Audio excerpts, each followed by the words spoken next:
Yo, what is going on, everyone? My name is Nick, or the Notorious Fantasy, and in today's video, we're going to be talking about my week number 8 running back start or sit decisions for fantasy football in 2021. Inside today's video, we're going to be going in depth into every single matchup from Thursday Night Football all the way until Monday Night Football, and I'll be telling you guys whether I believe you should start or sit the running backs in every single matchup. But before we can get into things, I would like to ask, if you are new to the channel and you do end up enjoying today's video, to please make sure to hit that subscribe button down below. Not only is it free, I put out content every single day to help you guys win your 2021 Fantasy Football Championship. And while you're down there, please make sure to hit that like button down below to help boost this video up the algorithm so that more beautiful people like yourself can see today's video. I'd also like to ask, if you guys are on Twitter and would like to follow me on there, to please do so at NotoriousFNTSY. The link to my Twitter is also down below in the video description. So without further ado, let's get into my week number 8 running back start or sit decisions, headlined by Thursday Night Football, the Green Bay Packers at the Arizona Cardinals. In this game, the Green Bay Packers are going to be without Davante Adams. They're going to be without Allen Lazard. So while I think that the Arizona Cardinals are a good team both offensively and defensively, I still believe that the Green Bay Packers may be able to keep up in this game even without Davante Adams and Allen Lazard. Sure, it won't be the A team out there, right? They'll have MVS getting the ball, Randall Cobb getting the ball, other players getting the ball. Maybe Robert Tonyan has a solid showing, but I still think Aaron Jones will be able to get it done with or without Davante Adams. I think we may even see an increased workload for Aaron Jones in this game, as long as the game is able to be kept close and the Arizona Cardinals don't just blow the doors off of the Green Bay Packers defense. I expect Aaron Jones to potentially see an uptick in receptions in this game. He is a guy that does get some decent usage in the receiving game for the Packers, so maybe there is a slight uptick in that without Davante Adams. I still like Aaron Jones in this game, though. While he has been kind of a rocky running back up and down all season long, he hasn't necessarily been a bust. He just hasn't kept up that super high pace game in and game out, but I still do believe that Aaron Jones will be able to get it done in this game. For the Arizona Cardinals, you're going to be starting both Chase Edmonds as well as James Conner. James Conner is the guy that once they get onto the goal line, even if Chase Edmonds does fucking everything, he marches his way up the field to get there. He's running the ball, he's catching the ball, he's knocking on the door being like, man, I'm going to finally score a touchdown. Psych, Cliff Kingsbury yanks that man out and just throws James Conner in, and then James Conner scores the touchdown in a game that could be relatively high scoring up against the Green Bay Packers. I like both James Conner as well as Chase Edmonds. Chase Edmonds had a really solid showing last week, so I will continue to be on the boat where you can start both of these running backs game in and game out. If there was a gun to my head and it said, hey Nick, who would you rather start, Chase Edmonds or James Conner? My lean would be Chase Edmonds based upon what we saw in last week's game. For the Packers, they also have A.J. Dillon, and until they really were to commit to a two-back system, which they just don't really have there in Green Bay, then there's really no reason, in my opinion, to start A.J. Dillon in this matchup. Next up, we got the Sunday slate of games, beginning with the Cincinnati Bengals at the Jumbo Jets. In this one, I'm going to be firing up Joe Mixon as well as Samaje Perine for the Cincinnati Bengals. Now, Joe Mixon is a must-start running back every single week. He has top 12 upside. This week, the Bengals, who just ran a fucking train on the Baltimore Ravens, are going up against the Jumbo Jets. This may be a murder to the nth degree. This is going to be a disgusting showing from the Bengals defense. They are going to bend over the Jumbo Jets defense, and it is not even going to be close. Joe Mixon could score 3 touchdowns in this game, and it would not surprise me at all. I expect a huge showing from Joe Mixon. Now, the reason why Samaje Perine is a start, because I believe if you are in a little bit of a deeper league, there is definitely a chance that the Bengals are just laying the absolute smackdown on the Jets, and Samaje Perine just sees more workload. Samaje Perine has looked good in the last 2 games for the Cincinnati Bengals, in week 5 as well as in week number 7. So I think Samaje Perine is certainly a startable player, but he is kind of one of those bottom of the barrel options because you don't necessarily assume Samaje Perine is going to get 40% of the touches in this game. That would be a little bit ludicrous, but I still think Samaje Perine does have value up against the Jets. For the Jets, Michael Carter does appear to be the lead back for the Jets. He had a solid showing in last week's game up against the Patriots, even though they got absolutely demolished. I think Michael Carter is a startable running back game in and game out. He's not a guy that I'm overwhelmingly excited about, right? Who's fucking excited about the running back on the team that is not that good in the Jets, whose quarterback is Mike White or Cool Joe Flacco?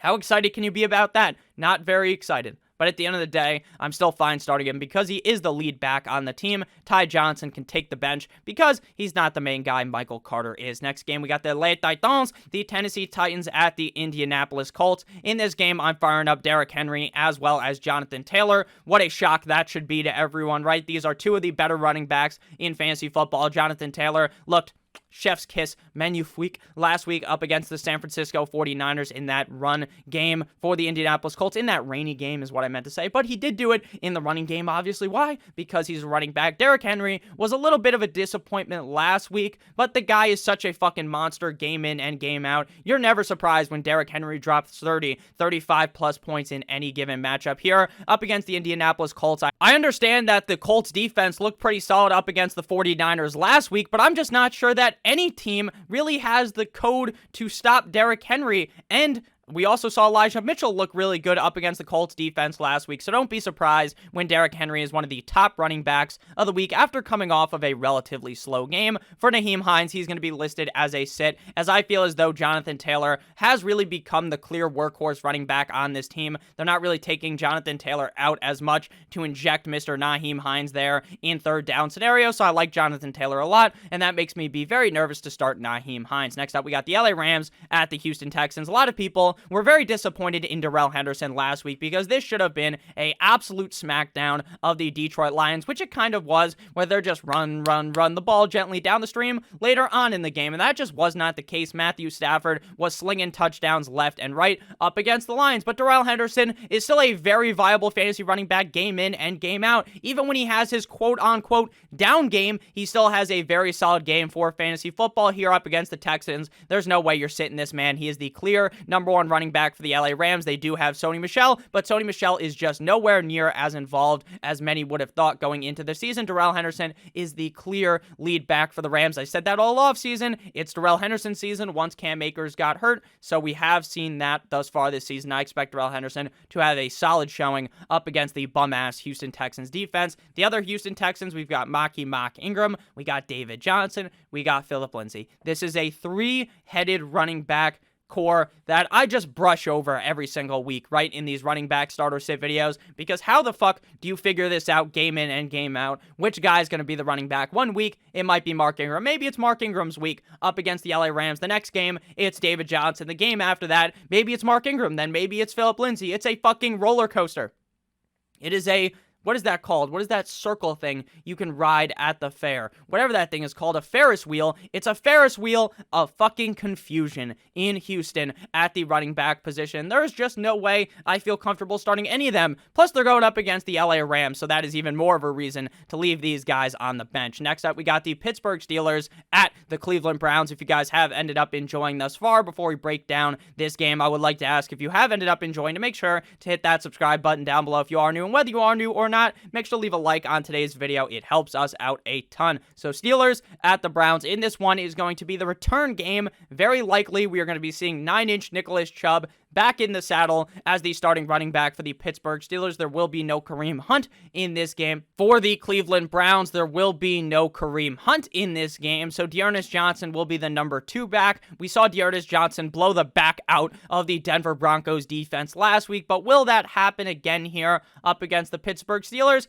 Probably not. I'm very interested to see what Dearness Johnson's role is here after seeing how good he looked up against the Denver Broncos. If Nick Chubb was not playing in this game, then you would be playing Dearness Johnson, but I would rather wait and see what his role is here with Kareem Hunt out with Nick Chubb in before I'm willing to play him. Plus, going up against the Steelers defense doesn't seem the most ideal for starting a running back. Najee Harris, that guy's a start game in and game out. There are 2 guys on the Pittsburgh Steelers that are immune to Big Ben's bullshit. When Big Ben is playing terrible, Najee Harris still has the opportunity to get like 10 plus targets in a given game. Same thing goes with Deontay Johnson. It seems like Big Ben always knows how to hit Najee Harris or Deontay Johnson regardless of how bad he's playing. I should give Big Ben some credit, though, because he has looked much better as of recently. They are coming off of a bye, and I expect Najee Harris to have a pretty solid game. He's a guy that you have to start every single week, though, regardless of the matchup. Next up, we got the Philadelphia Eagles at the Detroit Lions. I also should have mentioned that the Cleveland Browns got pounded a little bit by both of the running backs last week, Melvin Gordon as well as Javonte Williams, so you shouldn't be surprised at all if Najee Harris looks really good. Eagles at the Detroit Lions. In this one, I'm starting DeAndre Swift, running back of the Detroit Lions. DeAndre Swift, it just doesn't fucking matter what the game script is. It doesn't matter what's happening at all. Early on in the game, they try to run it a little bit with DeAndre Swift right before things get out of hand, and then eventually they just go into full-on throw the ball to DeAndre Swift 7,000 times every single game, and 7,000 times, oh, Nick, that's not possible. I understand they're not throwing it 7,000 times to DeAndre Swift, but it almost fucking feels like it because he's the centerpiece in this offense. DeAndre Swift going up against the Philadelphia Eagles. This is a game that I wouldn't even be surprised if the Detroit Lions outright won the fucking game.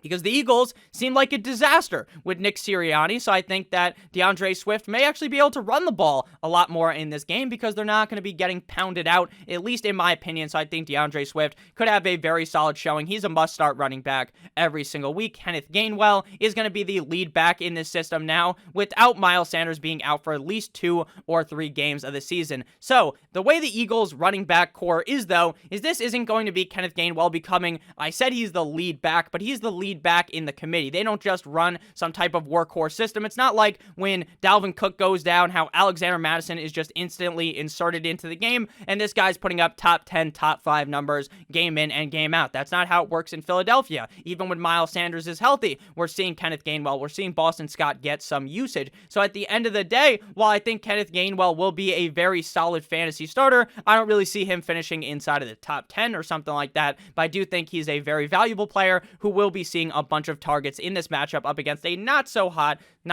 come on, that's being nice, a terrible Detroit Lions defense. For the Eagles, the other running back is Boston Scott. Again, I do think Boston Scott will be seeing some work. I think Boston Scott may even be the leader in carries in this game, but I think at the end of the day in fantasy football, getting those receptions, getting those targets are just so important that unless Boston Scott was to score a touchdown, then Kenneth Gainwell will probably end the day as the more valuable running back. And going up against the Detroit Lions, it's entirely possible that both of them find their way on into the end zone, just like they did last week up against the Las Vegas Raiders, who are on bye this week. For the Lions, Jamal Williams is also a pretty solid running back if you're talking about real life. But in fantasy football, he has very little value with how much DeAndre Swift is utilized in this Lions system. Next up, we got the San Francisco 49ers at the Chicago Bears. I don't know what is wrong with the Bears. It seems like everything is wrong. Now, let me tell you something real quick, because I know a lot of people are done with Allen Robinson, and I agree, but the trade deadline in the NFL is next Tuesday, so if you have Allen Robinson and you're thinking of cutting him, and you could just hold on for one more week. I understand that this isn't the wide receiver video. I probably should have mentioned that in yesterday's video where I was talking about the wide receivers, but I would advise you guys to just hold on. Please just hold on for one more week with Allen Robinson. Don't play him. Don't play him. I'm not telling you to play him, but if he gets traded to one of those better teams, or just any team that's going to throw him the fucking ball, then he's going to have a lot more value. So Elijah Mitchell will be a start in this game. It seems like Khalil Mack is going to be gone for the Chicago Bears, which makes me just even more confident in Elijah Mitchell. I was confident anyways. The Chicago Bears defense is not the same as it has been in the past, so I think that Elijah Mitchell should have a solid showing, as it appears that he is the actual clear lead running back in San Francisco. At least he has the hot hand going into this game. Last week, Damien Williams comes out of the COVID protocol and is able to play, and I'm like, you know what? Just backtrack on Herbert, backtrack on Damien Williams. Maybe you don't want to start either of them. I don't know what the fuck's happening. I didn't think Damien Williams would come back, so you backtrack on Khalil Herbert, even though I think Khalil Herbert's a good player. Up against the Tampa Bay Buccaneers, it all makes sense. All of the signs are aligning to, hey, sit Khalil Herbert, because the Tampa Bay Bucs run defense is really good. Turns out, I was completely wrong. Damian Harris returns and doesn't do anything. And Khalil Herbert runs a fucking train on one of the better run defenses in the NFL.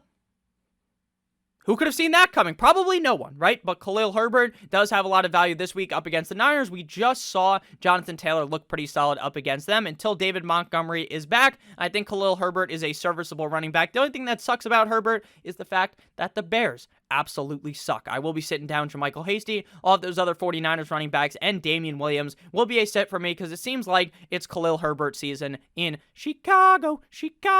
Next up, we got the Carolina Panthers at the Atlanta Falcons. The Falcons just literally ripped my heart out as a Miami Dolphins fan in that game on Sunday. I was very sad after watching that, but I did have a $100 bet on Cordarrelle Patterson anytime touchdown scorer, and he came through just like he always does. Cordarrelle Patterson, almost 10 years into his NFL career, he was just chilling, and then this year in Atlanta, everything's going his way. The snap count has been increasing and increasing and increasing and increasing as the week's gone on, and now he is out-snapping Mike Davis. Mike Davis, they don't want you anymore, pal. You're not that guy. It's Cordarrelle Patterson season. I don't think anyone saw this coming, but Cordarrelle Patterson continues to put up big fantasy numbers game in and game out. I expect a solid showing from him up against the Carolina Panthers, who just got battered by the New York Football Giants on Sunday. But we should have probably seen that coming because everyone knows Sam Darnold never plays good in MetLife Stadium. Chuba Hubbard will be the running back for the Carolina Panthers, continuing to be without Christian McCaffrey. It's a tough scene for everyone who has Christian McCaffrey. Once he returns, I assume he's going to be a 30-plus point running back every single game. Chuba Hubbard is not that, but he is the guy in Carolina, so I think that you can still start him here up against the Atlanta Falcons. Myles Gaskin looked all right up against them, but the Panthers actually understand how to run the ball and commit to a running back, so I expect Hubbard to have a pretty solid showing here. Mike Davis is a sit, because again, Cordarrelle Patterson, his snap count keeps on rising. Mike Davis' snap count is going down. It's yelling timber like it's Pitbull and Kesha. I expect Mike Davis to be a snoozer in this matchup. Next up, we got a game between my Miami Dolphins and the Buffalo Bills. This game is going to be a rout. This game is going to be brutal. The Miami Dolphins have completely and utterly failed this season. They have failed our starting quarterback, Tua Tagovailoa. Tua is probably going to get traded. Tua looked so sad in practice today. And look, I think Deshaun Watson's better than Tua.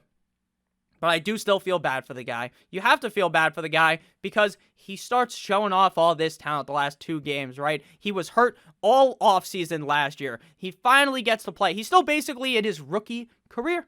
He still is. He's still in that rookie season because he hasn't even played 16 games yet. I understand it's his second season because he didn't start for the beginning of last season. So I don't know. Look, it is what it is, right? This is a running back video. We don't need to go in depth about the Dolphins. I understand not everyone here is a fucking Dolphins fan, right? I am, so I like to talk about the Dolphins. But at the end of the day, in this game, we did actually see Myles Gaskin last week get some more work. But how do I know that that's going to do anything? Because we saw Myles Gaskin get a bunch of work up against the Bucs, and then the next game in London up against the Jaguars, he's sleeping.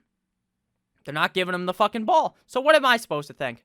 Am I supposed to think that now, out of nowhere, Myles Gaskin is going to be seeing more touches? No, until we see it consistently, there's no way you can start Myles Gaskin. So Zach Moss will be a start for me going up against the Miami Dolphins. The Dolphins' run defense is complete and utter dog shit. I expect Zach Moss to have a very solid showing. Salvon Ahmed will be the backup for Myles Gaskin as Mr. Malcolm Brown is hurt. So maybe that helps out Myles Gaskin a little bit, right? Maybe now, hey, we can finally commit to him. But I doubt we ever see that because the Dolphins are incompetent. Devin Singletary will be a sit for me because I do feel as though, and the stats will basically show you, when you watch the game, the eye test shows you that Zach Moss is the guy for the Buffalo Bills. And no one circles the wagons like the Buffalo Bills. Next up, we got the New England Deflatriots at the LA Chargers in this matchup. Damien Harris will be a start. He plowed through the Jets, but then they ran a train. They let the whole team score some touchdowns. J.J. Taylor, you get a touchdown. Brandon Bolden, you get a touchdown. Oprah Winfrey style, you all get a fucking touchdown except for